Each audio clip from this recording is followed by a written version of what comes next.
السلام عليكم واتهي داوديال سو دواada asxaabay Hassan al-Bulkiya maxaad ka taqaanaa suldaanka ama boqorka wadanka Brunei ku soo dhawaada barnaamijka Hassan al-Bulkiya waa suldaanka ama boqorka wadanka Brunei Darussalam oo ah dal jasiirad yar oo dhaca koonfur bari Asia sidoo kale waa ra'iisul wasaaraha dalka ana wasiirka arrimaha dibadda iyo ganacsiga أنا وزيرك مالية أنا وزيرك كاشانديكا يدفاع أنا تليها جود عيدا ماذا قرانكا أنا تليها جود عيدا ماذا بدا أنا تليها جود عيدا ماذا بوليس كدالكا أنا ماذا حسرات جامعة بروناي دارالسلام جانزلر اوف يونيفرسيتي بروناي دارالسلام أنا ماذا حسرات جامعة السلطان شريف علي أنا ماذا حسرات جامعة التكنولوجيا بروناي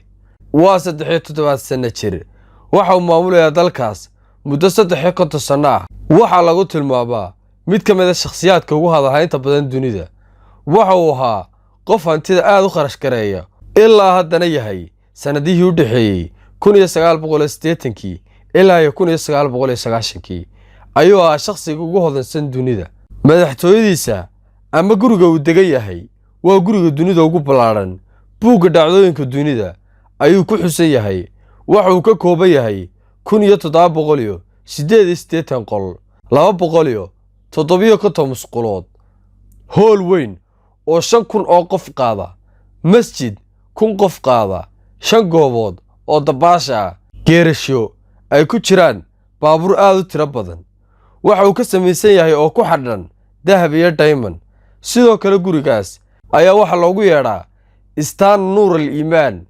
waxa uu ku kacay 1.4 bilyan dollar 1.4 bilyan oo dollar 50,000 oo laambadood baa ku xidhan waxa uu leeyahay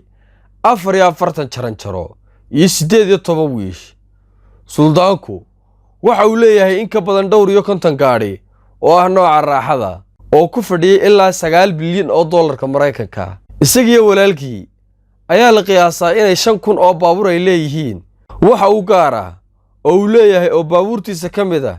ilaa 500 oo baabuurta loo yaqaano Rolls Royce oo ah nooca dunida ugu qaalisan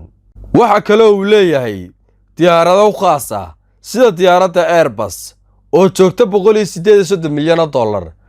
Boeing 767 oo joogta 250 milyan oo dollar iyo Boeing 747 oo joogta 431 milyan oo dollar waxaana ku xardhan dahab isagoo 19 jir ah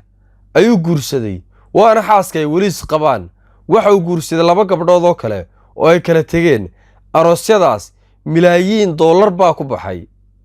waxa la xusay suldaanku 3 isbuucba uu timaha mar jarto laakiin waxa uu duulaa London si uu timaha u soo jarto waxaana halkii mar timaha loogu jaraa 20,000 oo dollar sanadii 1996 oo ku beegnay dhalashadiisii kontonaad